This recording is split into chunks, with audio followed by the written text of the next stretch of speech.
While the rest of the NFL wastes no time locking in head coaches, building staffs, and shaping their future, the Cleveland Browns are doing what they've become infamous for: stalling, overthinking, and creating chaos before a single snap is played. And this time, even the most patient fans have had enough. The frustration finally boiled over when Tony Rizzo said out loud what Browns fans have been screaming into the void for weeks. While teams across the league moved decisively, Cleveland sat frozen, dragging out interviews, revisiting the same names, and offering zero clarity about who's actually in charge. And that silence, it's deafening.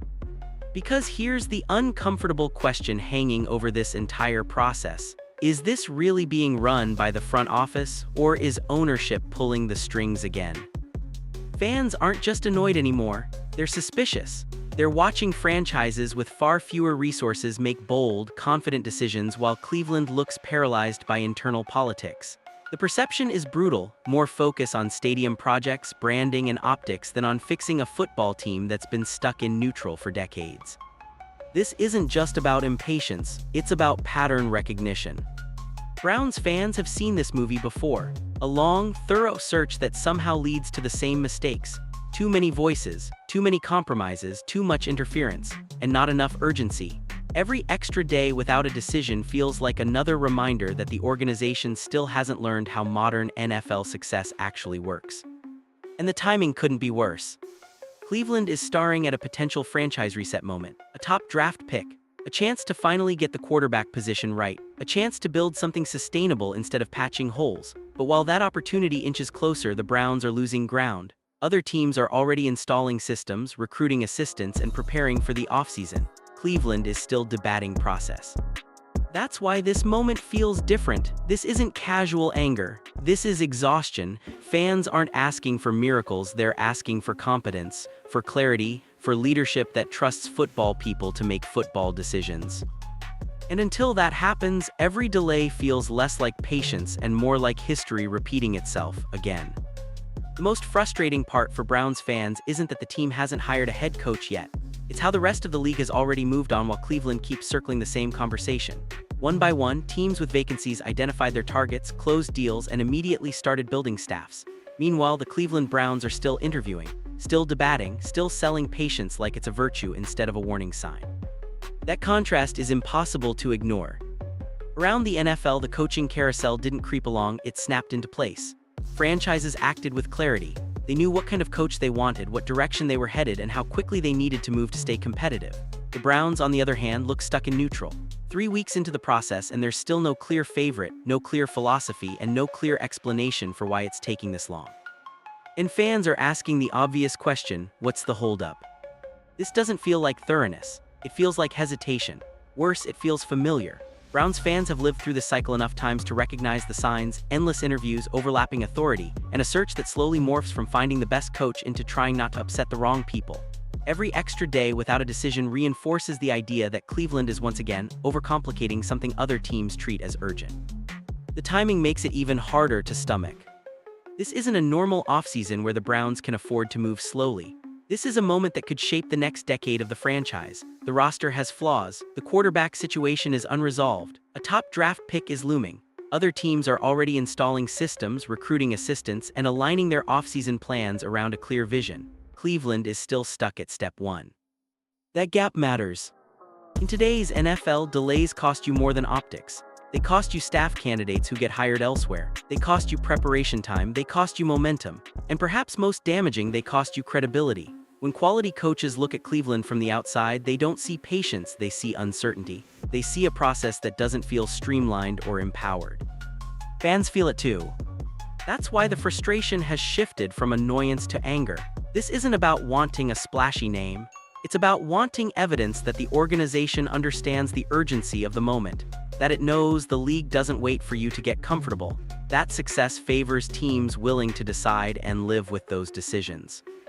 Right now, Cleveland looks like the only franchise still debating while everyone else is already building. And history has taught Browns fans exactly how that usually ends. The moment this coaching search truly caught fire wasn't during a press release or a leaked report. It was when Tony Rizzo finally said what Browns fans have been bottling up for weeks. And he didn't say it politely. He said it with exhaustion, frustration, and the kind of blunt honesty that only comes from watching the same mistakes repeat for nearly a decade. Rizzo didn't attack one candidate or push a specific name. Instead, he went straight at the process, and that's what made it resonate. His core point was simple: while the rest of the league is acting with urgency, the Cleveland Browns look stuck in a loop. Interviews dragging on, no clear direction, no sense of control, just questions piling up with no answers in sight. What really lit the fuse was the question Rizzo posed that many fans are afraid to ask out loud: who is actually running this search? On paper, it's Andrew Berry, but Rizzo openly wondered if this was another situation where Jimmy Haslam is quietly pulling strings behind the scenes, not accusing, questioning, and given Cleveland's history, that question hit close to home. Rizzo wasn't speaking in hypotheticals. He referenced years of documented meddling, mixed messaging, and collaboration that often translated into interference. To fans, this sounded less like hot-take radio and more like pattern recognition. When the same owner presides over repeated resets, fans stop giving the benefit of the doubt. They start connecting dots.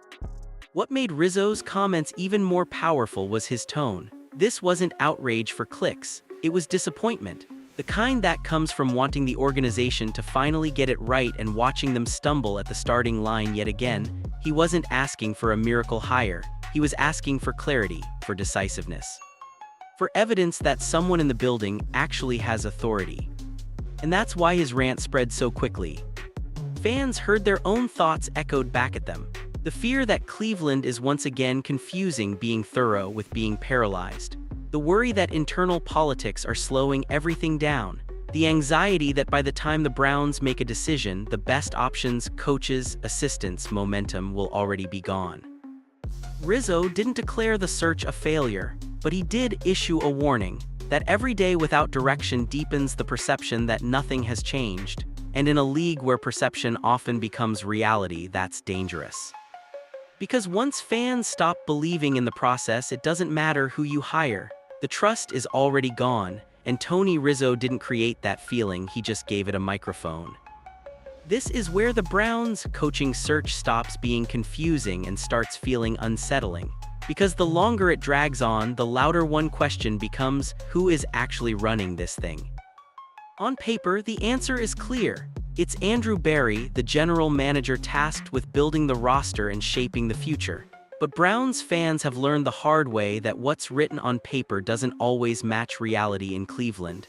And that disconnect is exactly what has people uneasy. The shadow hanging over this entire process belongs to Jimmy Haslam. Fair or not, Haslam's history looms large. This is the same ownership group that's overseen constant resets, rapid coaching turnover, and power structures that never feel fully defined. Over the years, phrases like collaboration and alignment have often been interpreted by fans as code for interference. That's why every delay fuels suspicion. If Berry truly has full control, why does the search feel so slow and scattered? Why does it feel like multiple voices are involved, each pulling in slightly different directions? Fans aren't asking this because they dislike Berry, many actually respect his draft work. They're asking because Cleveland has repeatedly struggled with one basic concept: letting football people make football decisions without interference. And this isn't paranoia, it's pattern recognition. Time and time again, the Browns have created leadership structures that blur accountability. When things go wrong, blame gets spread so thin that no one truly owns the failure. Coaches get fired, systems get scrapped, but the core dysfunction remains. That's why fans are so sensitive to signs of meddling now. They've seen how quickly a compromised process leads to another wasted era. The concern isn't that Haslam has an opinion, every owner does. The concern is whether those opinions quietly override the front office at the most critical moments. When a coaching search takes weeks while other teams act decisively, it doesn't look like patience. It looks like internal negotiation. And that perception is dangerous. Top coaching candidates don't just evaluate rosters, they evaluate power dynamics. They want to know who they answer to, how much autonomy they'll have, and whether they'll be trusted to build their staff without restrictions. When Cleveland's process looks muddled from the outside, it sends a signal, and not a good one. Fans feel caught in the middle. They want to believe Berry is empowered. They want to believe this search is thoughtful, not political, but belief has to be earned. And every unanswered question, every vague update, every rumor about predetermined decisions chips away at that trust. That's why this section matters more than any individual candidate. Because if the Browns don't clearly establish who's in charge and prove it through decisive action, the hire itself may not even matter. In Cleveland, failure hasn't come from a lack of talent, it's come from a lack of clarity. And right now, clarity is exactly what's missing. This is where the Browns' coaching search really starts to feel backward. Because buried inside all the interviews and delays is one detail that keeps surfacing: the organization's apparent insistence on keeping Jim Schwartz involved, no matter who ends up as head coach. On the surface, that might not sound controversial. Schwartz is widely respected as a defensive mind.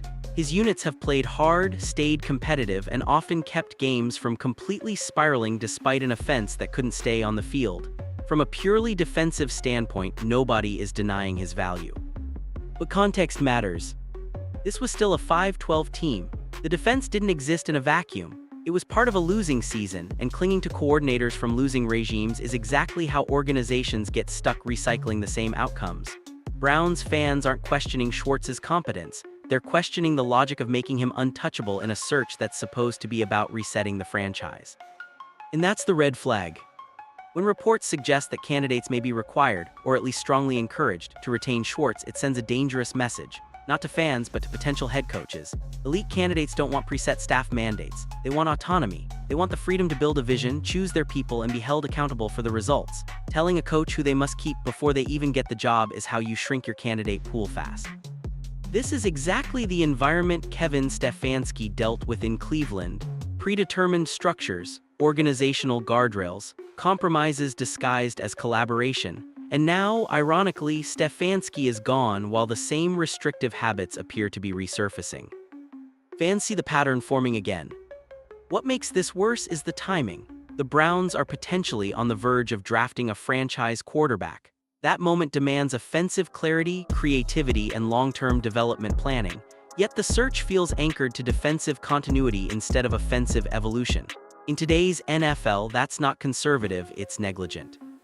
You don't develop young quarterbacks by prioritizing defensive comfort. You do it by hearing leaders who understand modern offense and are empowered to build systems around their QB. And right now, the Schwartz dilemma suggests the Browns are more concerned with maintaining internal peace than maximizing future upside. There's also the player influence angle. Reports and speculation suggest Myles Garrett values Schwartz highly. And that makes sense. Garrett is the franchise cornerstone on defense. His voice matters, but there's a fine line between listening to players and letting player preference shape executive decisions. That line feels dangerously thin here. This isn't an attack on Jim Schwartz. It's an indictment of a process that seems unwilling to fully let go. Championship organizations don't half reset. They don't tell new leaders which pieces are non-negotiable from a losing season. They commit, fully, cleanly. And that's why this dilemma scares Browns fans, because it suggests that no matter who gets hired, the same compromises may already be baked in. And if that's true, then the coach won't be the problem. The structure will be. And Cleveland has learned, painfully, how that story usually ends. This is the part that has Browns fans completely baffled, because while the NFL has made its direction crystal clear, Cleveland appears to be looking the other way. The league is no longer built around grinding defenses and conservative game plans. It's built around explosive offenses, quarterback development, and coaches who can score quickly and adapt on the fly. And yet, the Cleveland Browns seem dangerously out of sync with that reality. Look at what's actually winning right now. The teams still playing deep into January aren't surviving on 12-play, clock-draining drives. They're striking fast, they're creating mismatches, they're putting defenses in impossible situations. Offensive innovation isn't a luxury anymore, it's the entry fee. And Cleveland finished near the bottom of the league in points per game, near the bottom, again. That alone should have dictated the direction of this coaching search.